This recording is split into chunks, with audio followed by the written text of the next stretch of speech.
Hello दोस्तों, welcome back to favourite channel Forest Blaster. मैं हूं आपका होस्ट अभी। ओके जी, a very very eventful and a perfect day. Particularly video में जो है वो जो सिग्नल्स शेयर किए थे उसमें कुछ तो बहुत अच्छे परफेक्टली रहे, लेकिन यह है कि बाकी जो हमारे फ्री व्हाट्सएप ग्रुप के जो मेंबर्स हैं उनके लिए बहुत ही अच्छा दिन रहा। ओवरऑल हर बंदे ने ही प्रॉफिट कमाया, बड़ी अच्छी वहाँ पर रनिंग रही। फ्री व्हाट्सएप ग्रुप बताता चलूँ, हर वीडियो में बताता हूँ कि इट्स टोटली फ्री, हर कोई ज्वाइन कर सकता है। It is not just a signal group, it's a community based group, analysis based group. आपको लर्निंग का मौका दिया जाता है, आपको बहुत सारी चीज़ें समझ आती हैं और ट्रेड हैंडलिंग और चीज़ें, और उस टाइम पे टीएस शेयर किए जाते हैं कि एक्चुअली मार्केट कर क्या रही है और क्या होने जा रहा है और क्या करना चाह रहे हैं। तो this is what we do in that free WhatsApp group. करना क्या, आपको सिर्फ ऑक्टा एफएक्स और एक्सनेक्स के ऊपर हमारे आईबी लिंक के साथ जुड़ना है। नीचे लिंक डिस्क्रिप्शन में दिए हुए हैं, और अगर आप ऑलरेडी उन्हीं के ऊपर ट्रेड कर रहे हैं तो फिर आपको आईबी लिंक चेंज करना। व्हाट्सएप नंबर नीचे डिस्क्रिप्शन में है, आप रब्ता कर सकते हैं और देख सकते हैं उसको जो है उसकी फिजिबिलिटी को। तो दूसरा यह है कि जो है वो बात कर लेते हैं जी कल की। Gold sideways movement as expected, data है, सारा कुछ है, तो वो चीज़ रही। लेकिन यह है कि ग्रुप में जो मामला थे वो था कि ऊपर के लेवल्स बताए गए थे और सेलिंग एरियाज बताए थे। और वही बात हो रही थी कि थोड़ा सा ये था कि जनाब मार्केट ऊपर तक जा सकती है। 94 तक गई, ऑल्दो कि 98 तक नहीं गई।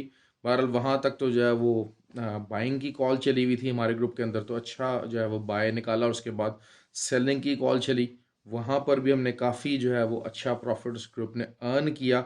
ऑल्दो वॉलेटिलिटी लो रही, ये चीज़ होगी जैसे जैसे दिसंबर आएगा। मैं बार बार आपको बात कर रहा हूँ, we will go deep into December. Volatility लो होती चली जाएगी। क्यों? क्योंकि पर्टिकुलरली आफ्टर एफओएमसी मिनट तो और जो है रेट ऑफ इंटरेस्ट चेंज के बाद तो वॉलेटिलिटी काफ़ी ज़्यादा लो हो जाएगी, तो उसमें मैनिपुलेशन ज़्यादा होगी। और आपको उसी मैनिपुलेशन से बचना है। लेकिन अल्हम्दुलिल्लाह हमारे ग्रुप के अंदर उस चीज़ को देख लिया जाता है। ऑयल के ऊपर परफेक्ट सिग्नल, बेहतरीन हमारी बाइंग रही। कल की बाइंग की कॉल थी, 75 से ऊपर का लेवल था, मार्केट पूरा ऊपर तक गई, वहाँ से रिवर्स हुई। बहुत ज़्यादा सेलर्स बैठे हुए थे, they were waiting for the opportunity. तो बाद में वो उसके बाद इवन के जब नीचे आया तो रिट्रेसमेंट बाय की भी कॉल चली, उसने भी 100 पिप्स हमें दिलवाए और वहाँ से भी बहुत अच्छा प्रॉफिट अर्न किया दोबारा से। तो दूसरा नैस्डैक का मैंने आपको बार बार एक बात कही थी कि 11,450 की तगड़ी सपोर्ट मौजूद है, और वही हुआ कि उस सपोर्ट ने प्ले किया। अब जो है उसके, लेकिन ये कि 11,650 की भी रेजिस्टेंस अच्छी तगड़ी रेजिस्टेंस है। ऐसा नहीं है कि कोई बहुत इजी रेजिस्टेंस है, but it's a good resistance. मतलब ये कि शायद आप कह लें, मैं खैर नेस्डा का बता ही देता हूँ कि कल क्या है, अगर तो जो है वो आपको 11,650 के पास पास एंट्री मिलती है तो आप ज़रूर लीजिएगा। फिर वही बात है, मैं अक्सर जिक्र करता हूँ, हमारा जो है वो ट्रेड हैंडलिंग और ट्रेड मैनेजमेंट का जो भी एक मैं बताना चलूँ कि बेसिकली जो बेवकूफ़ लोग होते हैं ना, वो एब्सोल्यूट टॉप और एब्सोल्यूट बॉटम की तलाश में होते हैं। बहुत सारे जो लोग होते हैं वो यही बात कहते हैं कि पहले डायरेक्शन थोड़ी सी बन जाए मार्केट की, और उस टाइम पे अगर आपको ट्रेड लेनी पड़ती है, ट्रेड आपको मैनेज भी करनी पड़ती है, तो इट्स समथिंग वेरी गुड, क्योंकि वो इवेंचुअली जितनी भी आपकी एंट्रीज डाली होती हैं वो बहुत ज़्यादा अच्छा प्रॉफिट दे के जाती हैं आपको। तो सेम हैपन्स कि अगर आपको 11,650 से नीचे क्लोजिंग आज की देता है, नास्डैक अभी नीचे ही है, तो वहाँ से आप दोबारा से एक दफ़ा सेलिंग की कॉल डालिए। ऊपर भी होगा तब भी 150-200 पे ऊपर चला जाएगा, eventually it has to come down. लेकिन मेरा अंदाज़ा यही है कि ये नीचे जाएगा। अच्छा, कल एक और चीज़ भी हुई, 4 वीक जो बिल था उसका जो ऑक्शन था उसमें रेट ऑफ इंटरेस्ट डिक्रीज हुआ। तो this is something very very substantial, जिसने बेसिकली जो सेलिंग हम लोगों ने पकड़ी थी, जो सेलिंग की कॉल थी 91 92 के लेवल से 17 92 के गोल्ड की, तो वो भी प्रॉपरली हम उसको बहुत ज़्यादा लंबा सा मुनाफा नहीं कमा सके।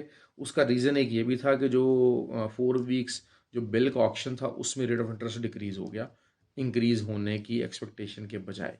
तो दिस वॉज समथिंग डिफरेंट, जिसकी वजह से जो है ना वो गोल्ड पूरी तरह से बेरिश नहीं हुआ। खैर, दूसरा ये कि जो है वो यूरो जीबीपी, मैंने आपको सीधे बात कही है कि जब भी आपको यूरो जो है 1.05 से नीचे मिले, give it a buy shot. और जीबीपी जब आपको 1.22 से नीचे मिले, आप वहाँ से भी बाय करें। तो वही हुआ, उसमें भी प्रॉफिट अच्छा कमाया गया। कैनेडियन डॉलर का मैंने आपको बता दिया था कि साइड वेज ही, और कैनेडियन डॉलर वही अपनी जो सपोर्ट है उसको ही बरकरार रखे हुए है।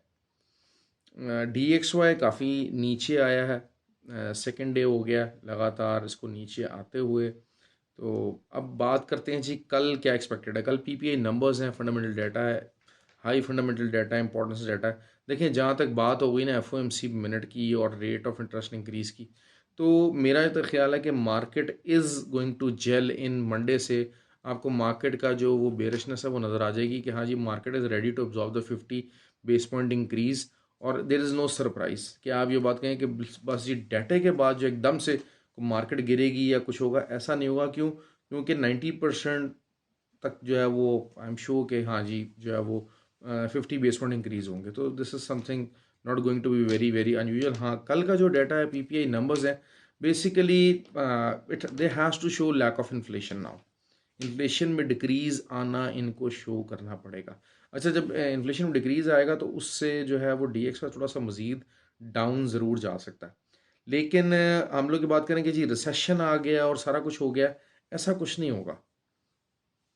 हाँ गोल्ड का मॉर्निंग सेशन का बताता चलूँ, 1786 से नीचे एक तो अगर डेली क्लोजिंग आए, तभी 87 के ऊपर चल रहा है, अगर तो डेली क्लोजिंग आ जाती है, और दूसरा कोई भी 4 आवर एक दो कैंडल्स मॉर्निंग में 1786 से नीचे ओपन और क्लोजिंग हुई तो मार्केट 77 को रीटेस्ट करने जा सकती है। That's it. ओवरऑल मेरा जो सिनेरियो है गोल्ड के बारे में वो बेरिश ही है अप टिल नेक्स्ट ईयर। मैं कोई बहुत ज़्यादा इसमें कोई बहुत ज़्यादा बुलिशनेस नहीं देख रहा। ज़्यादा से ज़्यादा जितना भी ऊपर जाएगी eventually it will come down. तो मेरा माइंडसेट यही है कि अच्छे लेवल के ऊपर अगर सेलिंग की एंट्रीज होंगी, कोई समझदार लेवल के ऊपर सेलिंग की एंट्रीज होंगी, आपको ट्रेड मैनेज भी करना पड़ती है, तो आपकी ट्रेड्स फंसेंगी नहीं। ये मेरा मानना है regarding gold. This is my view point. क्योंकि अब इस टाइम पे ज़रूरी बात है कि गोल्ड थोड़ा सा फ्लैट जोन में दाखिल हो गया। आज भी फ्लैट रहा, कल भी मॉर्निंग में फ्लैट रहेगा। स्कैल्पिंग आपको करनी है, लेवल मैंने आपको बता दिया।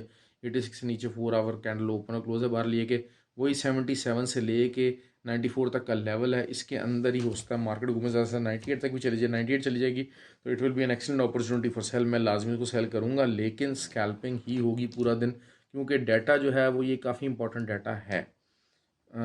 ऑल दो इसका डाटा का इम्पैक्ट वो FOMC नंबर के ऊपर नहीं आएगा, लेकिन रिगार्डिंग इकोनॉमी जो है वो डिफरेंट, इससे नंबर्स और डिफरेंट आस्पेक्ट लिया जाएगा।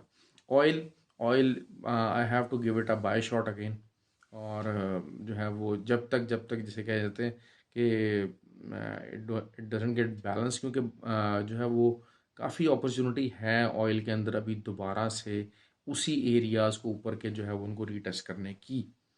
ऐसा नहीं है कि बिल्कुल जो है वो ऑयल कोई आउट ऑफ द गेम हो गया, सारा कुछ हो गया। कोई न्यूज़ भी बहरहाल ऐसी आ सकती है जो कि ऑयल को बुलिश कर सकती है, बुलिश तो नहीं, लेकिन ये कि आपको बाइंग में अच्छे नंबर दे सकते हैं। इस लेवल के ऊपर आके अगर सेलिंग करना जो है ना वो it will something be very stupid actually, to be honest. हाँ ऊपर के लेवल से अगर आपको अच्छी सेलिंग अपॉर्चुनिटी मिलती है आप ज़रूर लें, लेकिन यहाँ के लेवल के ऊपर आपको लाजमी बाइंग ही करनी पड़ेगी। तो ये चीज़ हो गई। दूसरा करेंसी की पेज का मैं बता चुका हूँ, करेंसी की पेज के अंदर सेम है। DXY क्या कर सकता है? DXY मॉर्निंग के अंदर थोड़ा सा ऊपर जा सकता है, साइडवेज रहेगा।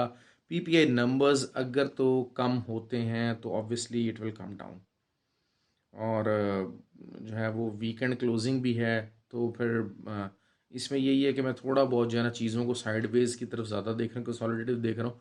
दिसंबर है, दिसंबर की ट्रेडिंग डिफरेंट होती है, दिसंबर का माइंडसेट डिफरेंट होता है। दिसंबर में आप अभी भी आप देखें, वो बात है कि आपने अगर नैस्डैक के ऊपर ही अच्छे लेवल निकाल के स्कैल्पिंग की हो तो बेहतरीन प्रॉफिट आपने अर्न किया होगा।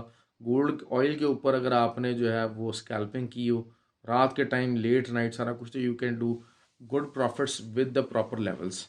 तो यही चीज़ है, गोल्ड के अंदर दुनिया घुसती है, लेकिन मैं आपको यही बात कर रहा हूँ कि जिसने अमीर होना है उसको ऑयल और जो है ना वो नैस्डैक, ये दो चीज़ें ज़रूर ज़रूर ट्रेड करनी चाहिए। क्योंकि मेरे नज़दीक जो है ना वो जो आपको प्रॉफिट ये दो चीज़ें देती हैं, उनके अलावा कोई भी ऐसा नहीं देता। आप ये देख लीजिए कि जो है वो कितना साइडवेज दिन था, उसके बावजूद नैस्डैक ने तकरीबन 250-300 पिप्स की मूव दी, गोल्ड ने तकरीबन 400 साढ़े 400 पिप्स की move upside and downside both ways दी। तो जिसने भी जो है वो चाहे बाई किया चाहे सेल किया होगा, अच्छा प्रॉफिट अर्न कर लिया होगा।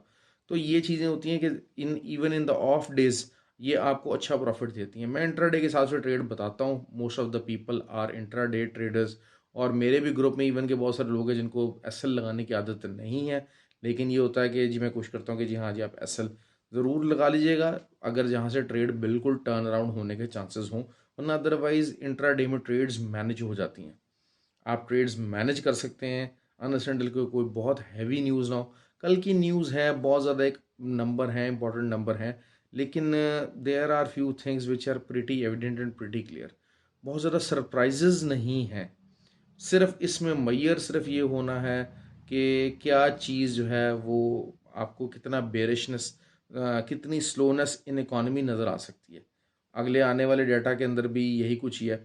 DXY ने ऑब्वियसली डाउन जाना है, लेकिन इतना डाउन अभी जाने के चांसेस नहीं है। DXY भी एक बला का नाम है, अमेरिका उसको इतनी जल्दी नीचे नहीं आने देगा। असल सिर्फ मसला ये है कि जो ऑयल की प्राइसेस हैं वो अभी भी जो अमेरिका के, यूएस के जो डिज़ायर्ड लेवल है, क्योंकि यूएस क्लियरली ये समझते हैं कि जी हम अगर ऑयल को हम नीचे ले आएंगे तो हमारी इन्फ्लेशन खुद ब खुद कंट्रोल हो जाएगी। ऑयल को नीचे लाए बगैर, ऑयल की प्राइसेस को कम किए बगैर इन्फ्लेशन कंट्रोल नहीं होगी, जितना मर्जी वो रेट ऑफ इंटरेस्ट इंक्रीज़ कर लें। क्यों? क्योंकि ऑयल का जो है वो रेट ऑफ इंटरेस्ट के ऊपर इतना ज़्यादा इम्पैक्ट नहीं पड़ता है। तो दिस इज़ समथिंग जो पावल भैया हैं वो सोच रहे होंगे, लेकिन can the Powell has the ability to pull in the surprise and give a 75 base point increase? I don't think so, that's not gonna happen. 50 base point increase ही होंगे, और उसका इम्पैक्ट जो है वो बहुत ज़्यादा गोल्ड के ऊपर नेगेटिव नहीं आएगा। लेकिन वही बात है कि जो 1750 की जो एक रेंज है उसको ज़रूर जो है ना वो कोशिश की जाएगी कि हाँ जी एक आध दफ़ा को टच किया जाए। लेकिन इस वीक में तो नहीं हो सकता, नेक्स्ट वीक के अंदर शायद इट कैन ट्राई। लेकिन असल चीज़ यही है कि कल का PPI नंबर्स का देखते हैं कि जो नंबर्स क्या आने हैं, और जो है वो उतना उनका इम्पैक्ट क्या आता है। लेकिन DXY के ऊपर मैं बताना चलूँ, DXY अपनी सपोर्ट के ऊपर रीटेस्ट करने के लिए आ रहा है। 104.7 के ऊपर इस टाइम था, 104.2 की जो है वो अच्छी सपोर्ट मौजूद है DXY की। तो ख्याल रखें अपना, हैव अ गुड डे, और आई होप कि आप लोग प्लीज़ लाइक और कमेंट किया कीजिए। आई आई एम वेटिंग कि जनाब जो है ना आप लोग वीडियो को लाइक किया करें, कमेंट किया करें। Thank you very much.